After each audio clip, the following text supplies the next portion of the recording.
ರಾಜ್ಯ ಸರ್ಕಾರ ವರ್ಸಸ್ ರಾಜ್ಯಪಾಲರ ನಡುವಿನ ಕದನ ತಾರಕಕ್ಕೇರಿದೆ. ಸಿದ್ದರಾಮಯ್ಯ ಸರ್ಕಾರ ತಯಾರಿಸಿ ಕೊಟ್ಟಿದ್ದ ಭಾಷಣವನ್ನ ಗವರ್ನರ್ ಓದಲೇ ಇಲ್ಲ. ಅದಕ್ಕೆ ಕಾರಣ ಏನು, ರಾಜ್ಯಪಾಲರ ಸಮರ್ಥನೆ ಏನು ಹೇಳ್ತೀನಿ. ಅದಕ್ಕೂ ಮುನ್ನ ಇವತ್ತು ಏನೇನಾಯಿತು ಅಂತ ಒಂದು ಸರಿ ನೋಡ್ಕೊಂಬನ್ನಿ.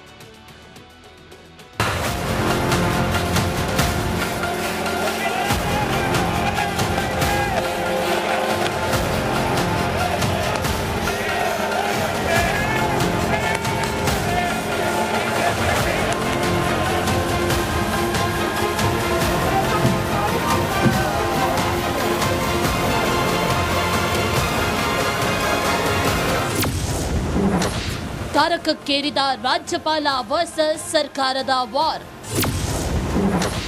ಒಂದು ನಿಮಿಷವೂ ಭಾಷಣ ಮಾಡದೆ ಹೊರಟ ಗವರ್ನರ್. ಜೈ ಹಿಂದ್, ಜೈ ಕರ್ನಾಟಕ.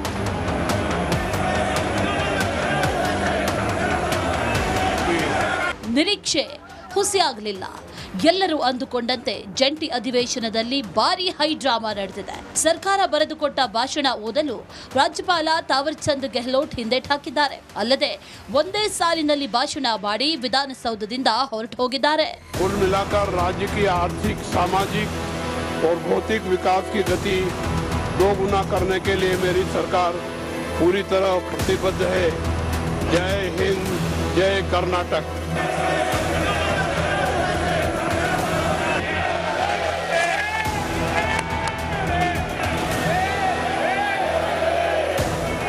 ಸರ್ಕಾರದ ಮನವೊಲಿಕೆ ಬಳಿಕ ಸದನಕ್ಕೆ ಬಂದ ರಾಜ್ಯಪಾಲ ತಾವರ್ ಚಂದ್ ಗೆಹ್ಲೋಟ್ ಸರ್ಕಾರ ಕೊಟ್ಟ ಭಾಷಣ ಮಾಡದೆ ಕಾಂಗ್ರೆಸ್ಗೆ ಶಾಕ್ ಕೊಟ್ಟಿದ್ದಾರೆ. ಒಂದು ನಿಮಿಷವೂ ಭಾಷಣ ಮಾಡದೆ ಗವರ್ನರ್ ಅಧಿವೇಶನದಿಂದ ಹೊರ ನಡೆದಿದ್ದಾರೆ. मुझे कर्नाटक विधानमंडल के एक और संयुक्त सत्र को संबोधित करते हुए हर्ष की अनुभूति हो रही है.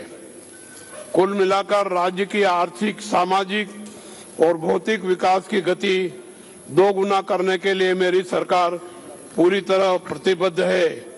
जय हिंद, जय कर्नाटक. ಗವರ್ನರ್ ಅಧಿವೇಶನದಿಂದ ಹೊರ ನಡೀತಾ ಇದ್ದಂತೆ ಆಡಳಿತ ಪಕ್ಷದವರು ವಿರೋಧ ವ್ಯಕ್ತಪಡಿಸಿದ್ದಾರೆ. ಸದನದ ಒಳಗೆ ರಾಜ್ಯಪಾಲರಿಗೆ ಭಾಷಣ ಓದಲೇಬೇಕೆಂದು ಬಿಕೆ ಹರಿಪ್ರಸಾದ್ ಜೋರು ಧ್ವನಿಯಲ್ಲಿ ಒತ್ತಾಯಿಸಿದ್ರು. ತಡೆದ್ರು.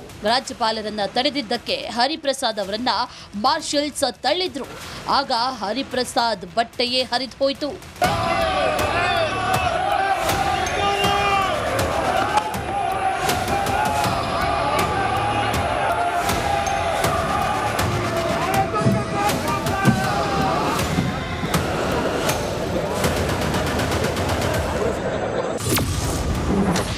ರಾಜ್ಯಪಾಲರು ತಮ್ಮ ಕರ್ತವ್ಯವನ್ನೇ ಮರೆತಿದ್ದಾರೆ.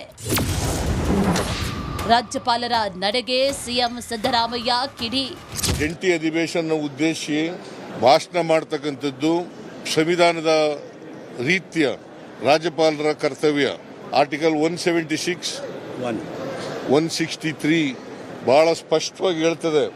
ರಾಜ್ಯಪಾಲರು ಅವರು ತಯಾರು ಮಾಡಿದಂಥ ಭಾಷಣವನ್ನು ಓದಾಗಿಲ್ಲ.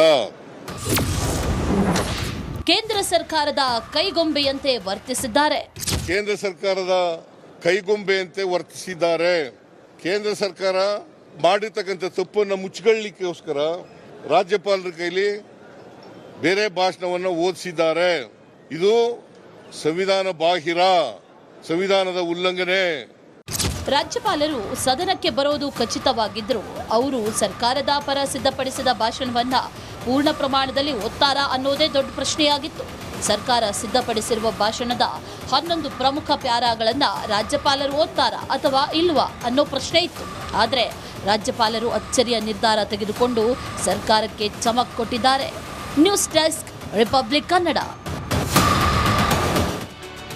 ರಾಜ್ಯ ಸರ್ಕಾರ ವರ್ಸಸ್ ರಾಜ್ಯಪಾಲರ ನಡುವಿನ ಕದನ ತಾರಕಕ್ಕೇರಿದೆ.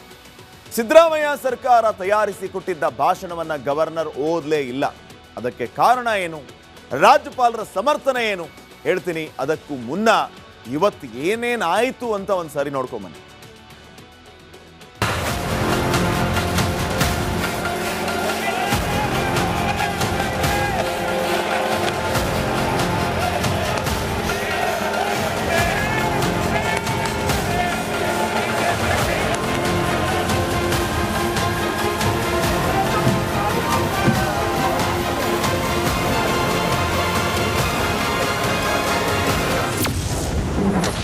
ತಾರಕಕ್ಕೇರಿದ ರಾಜ್ಯಪಾಲ ವರ್ಸಸ್ ಸರ್ಕಾರದ ವಾರ್.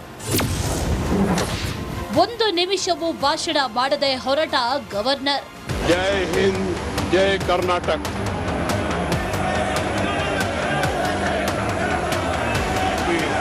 ನಿರೀಕ್ಷೆ ಹುಸಿಯಾಗಲಿಲ್ಲ. ಎಲ್ಲರೂ ಅಂದುಕೊಂಡಂತೆ ಜಂಟಿ ಅಧಿವೇಶನದಲ್ಲಿ ಭಾರಿ ಹೈ ಡ್ರಾಮಾ ನಡೆದಿದೆ. ಸರ್ಕಾರ ಬರೆದುಕೊಟ್ಟ ಭಾಷಣ ಓದಲು ರಾಜ್ಯಪಾಲ ತಾವರ್ ಚಂದ್ ಗೆಹ್ಲೋಟ್ ಹಿಂದೇಟ್ ಹಾಕಿದ್ದಾರೆ. ಅಲ್ಲದೆ ಒಂದೇ ಸಾಲಿನಲ್ಲಿ ಭಾಷಣ ಮಾಡಿ ವಿಧಾನಸೌಧದಿಂದ ಹೊರಟು ಹೋಗಿದ್ದಾರೆ. कुल मिलाकर राज्य की आर्थिक, सामाजिक और भौतिक विकास की गति दोगुना करने के लिए मेरी सरकार पूरी तरह प्रतिबद्ध है. जय हिंद, जय कर्नाटक.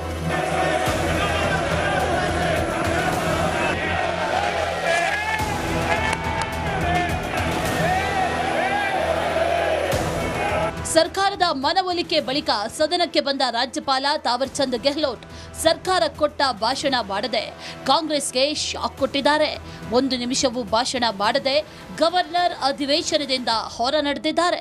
मुझे कर्नाटक विधानमंडल के एक और संयुक्त सत्र को संबोधित करते हुए हर्ष की अनुभूति हो रही है. कुल मिलाकर राज्य की आर्थिक, सामाजिक और भौतिक विकास की गति दोगुना करने के लिए मेरी सरकार पूरी तरह प्रतिबद्ध है. जय हिंद, जय कर्नाटक. ಗವರ್ನರ್ ಅಧಿವೇಶನದಿಂದ ಹೊರ ನಡೀತಾ ಇದ್ದಂತೆ ಆಡಳಿತ ಪಕ್ಷದವರು ವಿರೋಧ ವ್ಯಕ್ತಪಡಿಸಿದ್ದಾರೆ. ಸದನದ ಒಳಗೆ ರಾಜ್ಯಪಾಲರಿಗೆ ಭಾಷಣ ಓದಲೇಬೇಕೆಂದು ಬಿಕೆ ಹರಿಪ್ರಸಾದ್ ಜೋರು ಧ್ವನಿಯಲ್ಲಿ ಒತ್ತಾಯಿಸಿದ್ರು. ತಡೆದ್ರು. ರಾಜ್ಯಪಾಲರನ್ನ ತಡೆದಿದ್ದಕ್ಕೆ ಹರಿಪ್ರಸಾದ್ ಅವರನ್ನ ಮಾರ್ಷಲ್ಸ್ ತಳ್ಳಿದ್ರು. ಆಗ ಹರಿಪ್ರಸಾದ್ ಬಟ್ಟೆಯೇ ಹರಿದು ಹೋಯಿತು.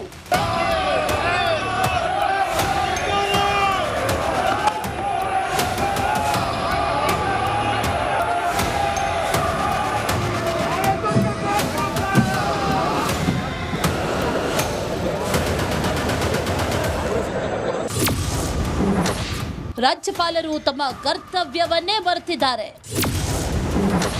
ರಾಜ್ಯಪಾಲರ ನಡೆಗೆ ಸಿಎಂ ಸಿದ್ದರಾಮಯ್ಯ ಕಿಡಿ.